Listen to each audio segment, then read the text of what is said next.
Oh, I said it was Bree. Bree. Remember, because Okay. like when I moved to Well, that's easy. She's the boss. It could be someone who you don't have to like kiss up to. she's also my best friend. So, I know. that, I know. that You also guys helps. are. Yeah, I know. Yeah, we're real tight. Okay. We're actually second cousins too, and we What? never knew that until my dad was getting inaugurated as a senator. And I was not a KUM at the time. I had a ponytail, because I thought the I remember rock that. thing was Yeah. good. So I walked up to her. I'm like, "Oh, hi, Sabrina. My name is Jason Salas. I think we're related." She's like, "Yeah, okay." And just I was like, "All right." Yeah, because everyone thought you guys were brother and sister because it was Solace.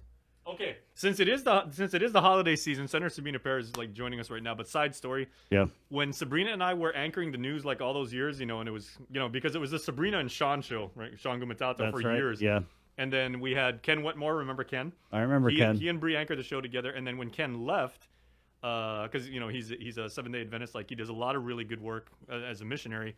They're like, "Hey, Jace, we want you to take over the show with like Bree." I was like, "All right." So we did that. And because we're both an NBC and CBS affiliate, and we converse with them and everything, but at the time she wasn't married, so she was still Sabrina Salas.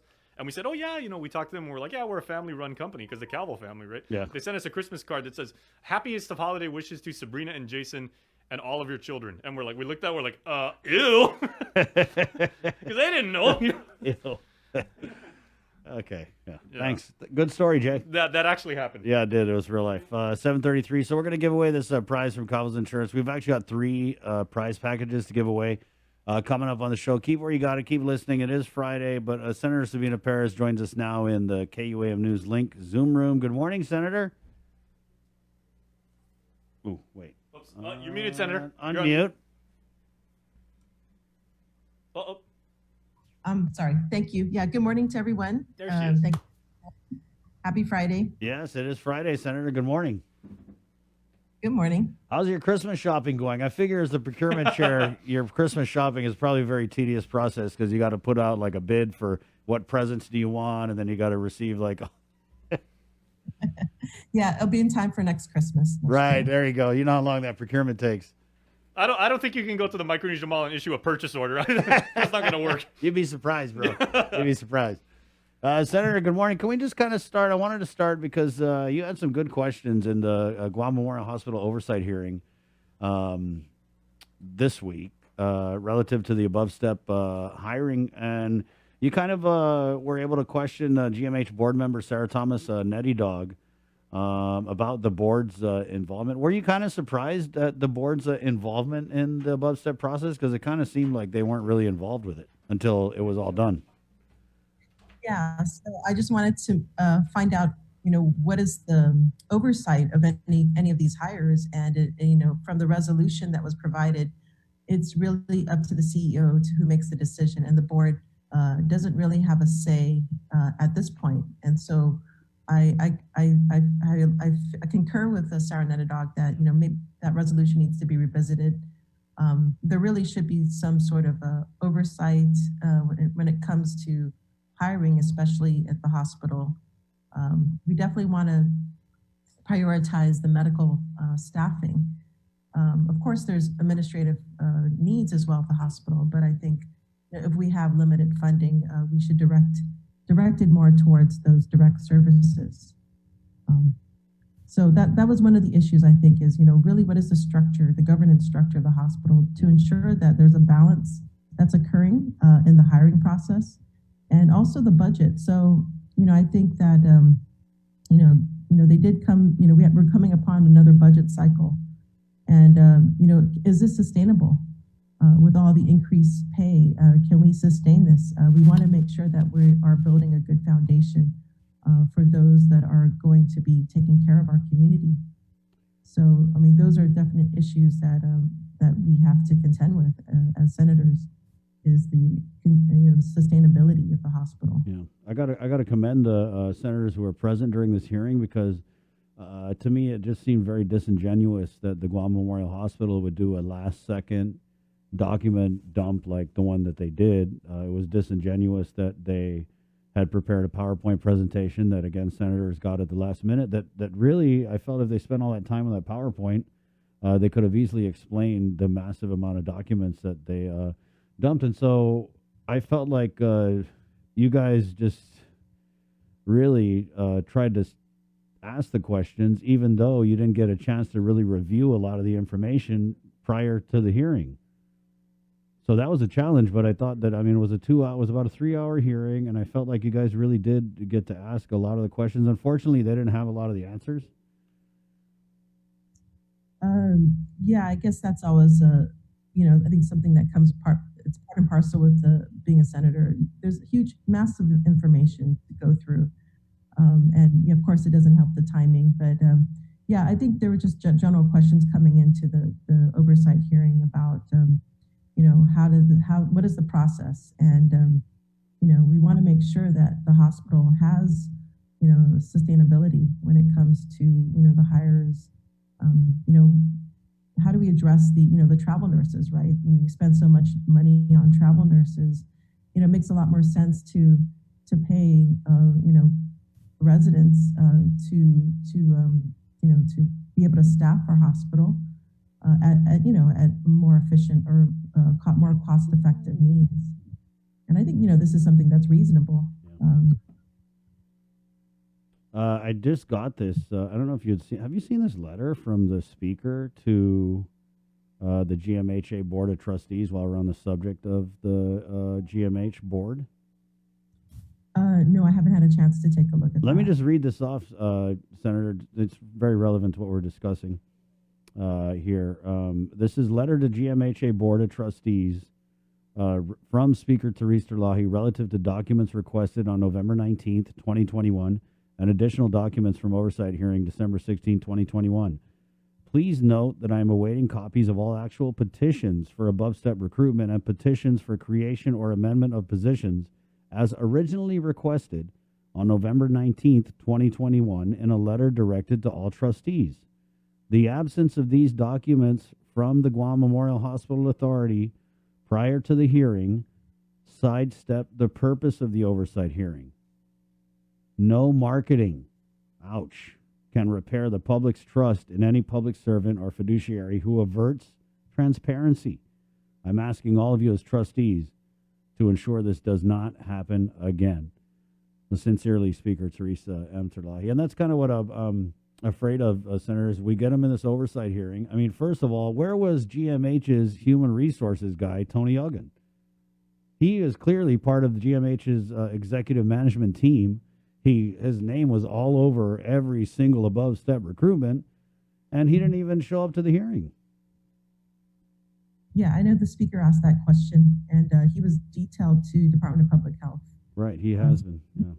Wasn't there? Yeah, so exactly. I think it's really important to look at how our governance structures are. I think, yeah, it is concerning to the public to see that so much money is going towards above-step hires when it potentially could have be done. We could have done it without. As the speaker pointed out, there was one position where there were 4 applicants, and why was there a need to go above step, right? Yeah. And so, I think, it seems like money's coming in from the federal government, but that's not going to last forever. We really need to be better stewards of our finances, our government finances. Yeah. And this is part and parcel of being sustainable on this island. Yeah. I've always pushed for that. And it's not just about sustainability of our environment, but we really have to look at the economic side of things. That's really going to help sustain our island is how we can support ourselves, right?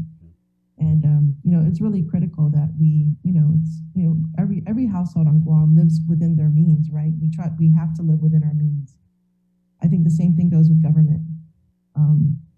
This is taxpayers' money. Of course, it's a lot of it is potentially from the federal government. It's also their taxpayers of the U.S. from the U.S. people. I think we are obligated to be better stewards of this money, regardless of the source. I mean, to me, a good analogy was the whole PIO marketing communications deal. Was they actually were trying to get a PIO for many years, and they said, "Oh, no one really applied," because I guess the salary wasn't good enough. But I feel like that was an insult to all the other POs in the government of Guam, the PIOs in the government of Guam, who not just respond to media inquiries, but they post on Instagram too, and they make half of what the marketing director at the hospital. And so I feel like We have there's a saying. It's like you have Mercedes-Benz taste on a Datsun B210 budget, and I think that's kind of where we are with the hospital. To me, it was just ironic to hear Lillian Posadas talking about the best talent, the best talent, the best talent, the best talent, when, clearly there's a lot of things and issues at the Guam War Hospital that deserve to be addressed ahead of finding the best talent. Like, let's find the best roof, or, let's find the best way to care for the patients. Senator, I wanted to ask about the DOE oversight hearing, because I know that you raised some issues about concerns you had about their procurement, right? Yeah, so I've been always, advocating for the air filtration systems, the Hepa filtration, being that we're in the virus, the pandemic the virus that causes pandemic is primarily through respiratory routes, and it's unfortunate that DOE hasn't been able to procure this. To me, I think it's an emergency, because now that they've made the decision to come face to face for all students, there's no more social distancing. So we've lost a layer of protection, and it's I think it. I asked the superintendent if they can expedite this process to the best that they can for the protection of our school community and the public at large, right? So we don't know which Omicron is supposedly potentially going to be here, right? So, or whatever variant that comes to Guam, we need to have these protections in place, to provide, safety for our community. I think this should be prioritized above anything else that they're trying to procure. From the canopies, right? I mean, canopies is one thing. They've allotted about $7 million for canopies. Not to say that those are not important, but what the teachers and the students really need is air purification within the classroom. The air conditions are not working for some of them, so this needs to be addressed and prioritized. Senator, they've had 2 protests for the HEPA filters. Is GDOE doing something wrong, or what do you think the issue is? Or maybe they're doing something too right? Yeah, I haven't been able to view it, so I don't know exactly. But I know they got GPA to help them out with a bunch of procurements. Perhaps they can take a look at this if they happen to go through another protest. But I know the superintendent knows the other, their ability to lift this protest in cases of need, should it be in the best interest of the territory. So this is something that they know, but he's trying to resolve it in other ways. But I do hope that it's in time for the next, for the upcoming quarter, when the teachers and students get back to school. I hope this gets resolved quickly. Were you satisfied with GDOE's explanation of their $45 million shortfall? That's interesting. From what I know, during the budget talks, there was some discussion and negotiations that was occurring with OFB, knowing that they were getting a lot of federal funds and how to integrate that with the budget. I think I need to review that a little bit more. I think there is a lot of money coming from the federal government, and I think perhaps that is that needs to be more clear, how that how do we really come across a shortfall when the discussions were made prior to the budget, and I don't know really what the underlying issues are with that one. What about rev and tax? So, we asked you on because we saw that the procurement for the tobacco tax stamps failed, right? Or there was the bidder was unqualified or something. Did you get any more information on that? Not yet, but from what I understand, it's so the DRT put out an invitation for bid for the stamps, and so a lot of what so the AG was consulted in that solicitation, putting together that package, and a lot of that information research came from Hawaii. So Hawaii has a similar program of tobacco stamp program. And so, perhaps it's about casting a wider net, because there are vendors and companies that do this successfully in other jurisdictions. Just because we don't have one locally doesn't mean it doesn't exist. So perhaps it's casting a wider net, submitting the solicitation, but to a wider, maybe perhaps to the stateside vendors. Do you think that this bid failure is indicative of the many concerns that you guys had before this measure passed? I mean, concerns about the cost, right? I mean, I know that you were one of the big critics saying that DRT has the people. We just got to fund them to do the job. And yet we're going to jump over DRT and put this out to a private company that's going to make all these millions of dollars. Yeah, so that's another one, that there's an RFP. So there's two things happening. Okay. The RFP is the one that would basically hire a private entity to enforce tobacco taxes. So that one hasn't gone out. It's under, I think, under the courts, right? So there was a mandamus, a writ put out to PRT. I believe AG responded, and so that one I think is still pending.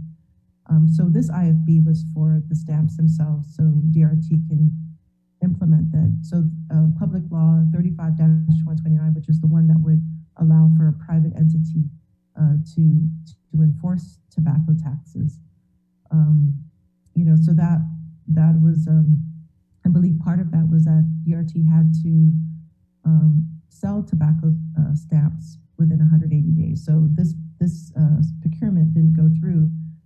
So I guess the next step to me logically is to resubmit it to a wider audience, because there are vendors out there, but it may not be here locally. So I think that would be the next step. So yes, I am in support of giving DRT the tools that they need to enforce this. To me, it doesn't make sense to have a private entity do it for so much more, right? And a lot of the revenues are going to go towards our health agencies, to support not only prevention but treatment.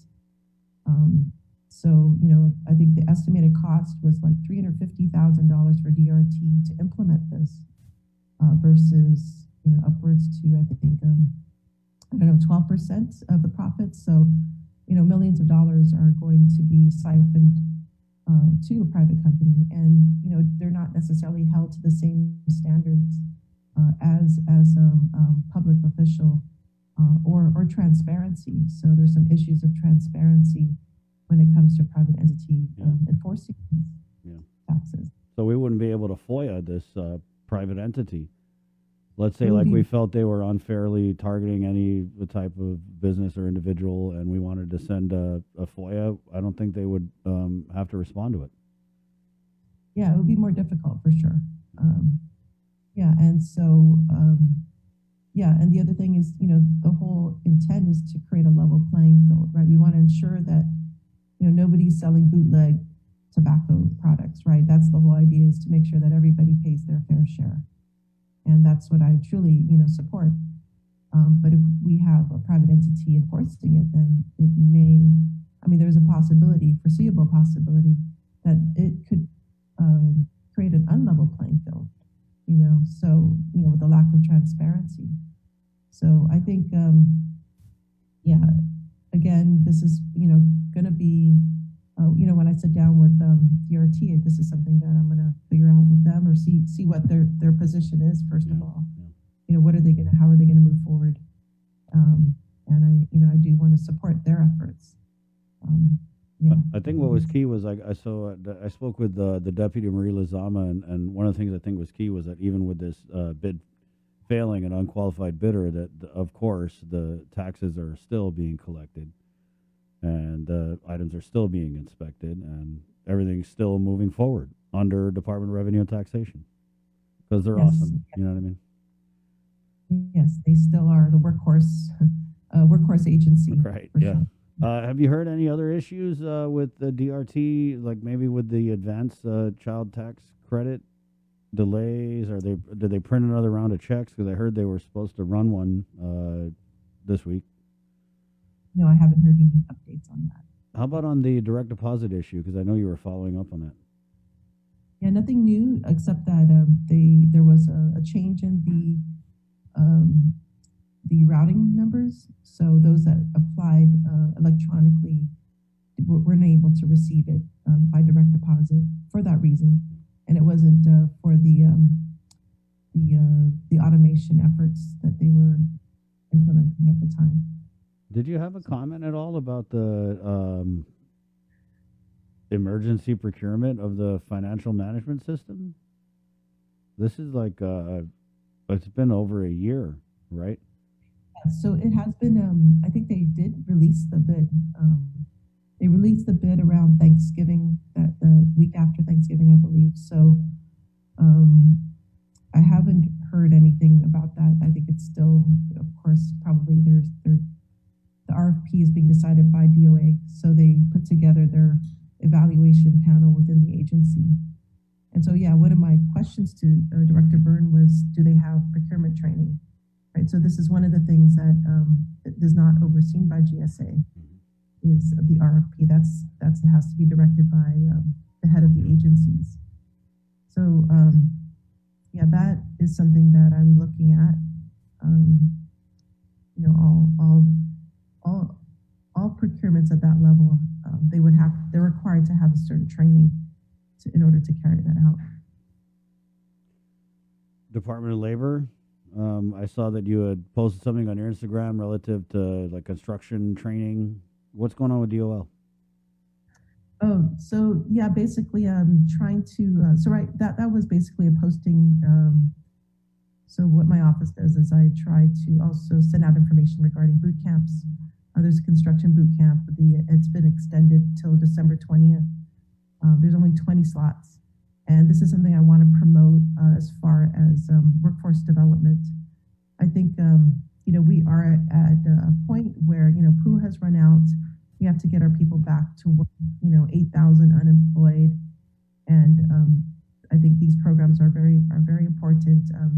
The great thing about these boot camps, GCC boot camps, is there are jobs at the end of that. And it's tailored. So the curriculum that is taught, you're learning the practical, it's a practical program. So what you learn is going to be applied. And, you know, construction industry, I know James, when I talked to James Martinez, we definitely are understaffed. There's a chronic shortage in the construction industry, you know, locally.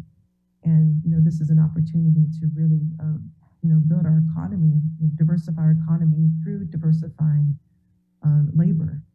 And so I'm working with Department of Labor to see how we can, you know, catalyze and these types of programs. You know, definitely we need more funding there. I think this is a wise investment into our people. And I see this as part of sustaining our economy and building community resiliency, because we saw the impacts, the economic impacts of COVID, you know, when it shut down our largest industry, tourism. And, you know, it's been common knowledge that we have to diversify our economy. And, you know, this is the prime opportunity to do so. Senator, with Department of Labor, are you confident, satisfied? Because they're also supposed to be an enforcement agency, right? Yes. Yeah. So I feel like we kind of forgot all about that for the last 2 years. So I know that there is enforcement, the H-2B visa program. There is a lot of activity. So a lot of I think the efforts of Department of Labor are focused on that now that there's an increase in, or at least the H-2B visas have been now granted, right? So there is a lot of enforcement there, investigation or compliance. Yeah, the other divisions, they're not as manned. They don't have that much people in their divisions, but I think that one gets a lot of activity. Well, that's sad because I hear we're doing a lot of hiring. You know, they can't man those other divisions, but we're doing all this above step hiring all over the government of Guam. Yet we're not really doing it where it's needed, are we? Or it doesn't look like it. Yeah, I think there definitely needs to be parity. I mean, that's been lacking for a long time. Is parity, a consistent, pay scale. It seems very piecemeal, depending on which agency, has, the support. Yeah. And I think that's one of the problems with the government, the civil service. There doesn't seem to be parity. And, we look at our teachers, the nurses, the people with the direct services oftentimes are left out, I think. And, we really depend upon them so much. And it's unfortunate that some agencies get more than others. That doesn't create a very coordinated type of civil service that we need. To me, it looks like someone. I was talking with a friend last night that cracked me up because when you look at this above step recruitment, some of what we saw at the hospital and what we're now discovering in other agencies is that they're taking unclassified political hires. And, traditionally these unclassified political hires, like if Auntie Lou loses the election, they're screwed. They're out of a job. You know what I mean? It's to the victor go the spoils. But what we're seeing in a lot of these documents is they're taking these unclassified political hires and they are making them permanent classified employees who, are not subject to elections or anything like that. And I was talking with a friend of mine and I was like, man, I think maybe that means they're not sure they're going to win the election if they want to make all their people permanent and classified. I think ever since Mike Nicholas announced he might run for governor, they're like, oh, let's make everybody permanent just in case.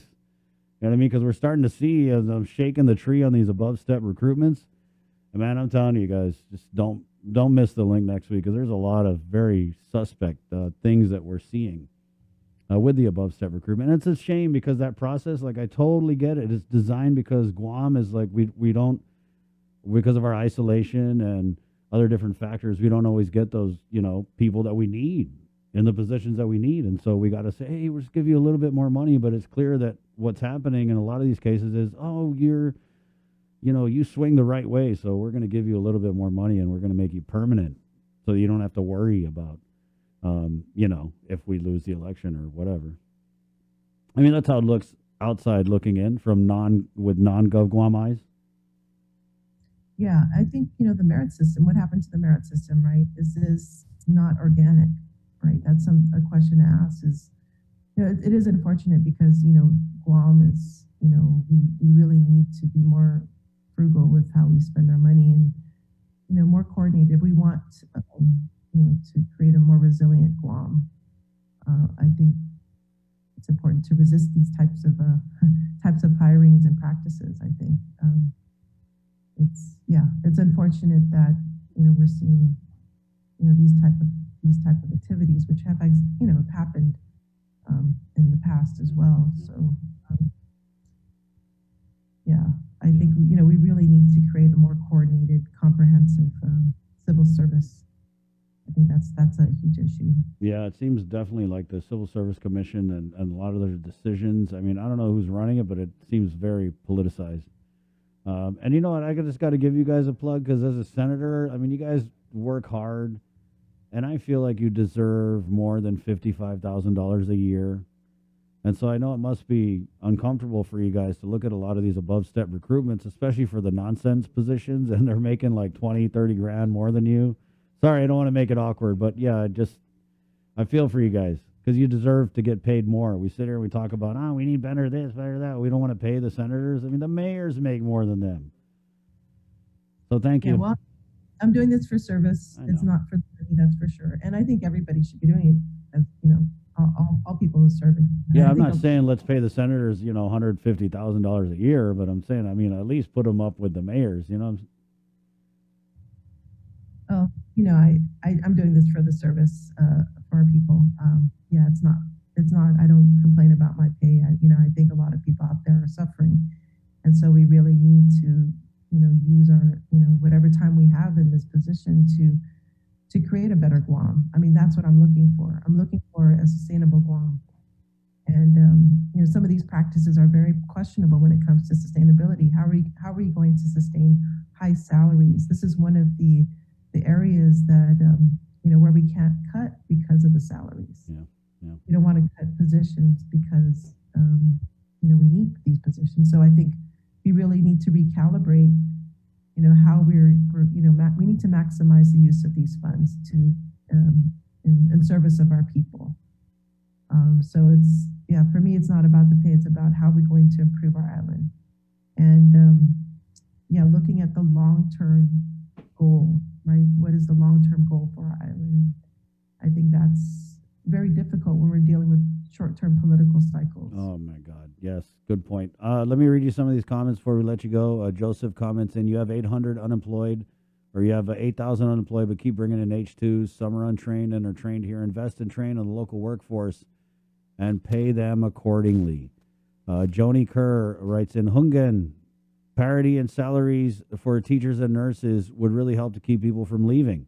Rudy comments, they talk so sweet, but they are useless. Let's vote them out. Cecile Regis, this is a funny one. They are looking for talented workers, not qualified workers, as GMH said. Rosemary Laguatnia, merit system is set up for qualified applicants, not talent. Dave Sand comments here, Senator, what is the legislature planning to do? Will they revisit recruitment process and change laws? Raising salaries for teachers and nurses would make those professional positions more attractive to very smart and qualified people. Rudy comments in, there's no merit system, it's broken. Senator, we're going to can you just hang on for a sec, because I wanted to ask you, I know there's a hearing at 9, but we're going to jump over to KUAM TV just really quick, and then we'll give a chance to Senator Perez to talk about this hearing that's 9, and it's pretty much very relevant to everything we just discussed as far in terms of transparency and reporting. It's 8:03 on a Friday morning. We're KUAM FM in Agotni, Guam.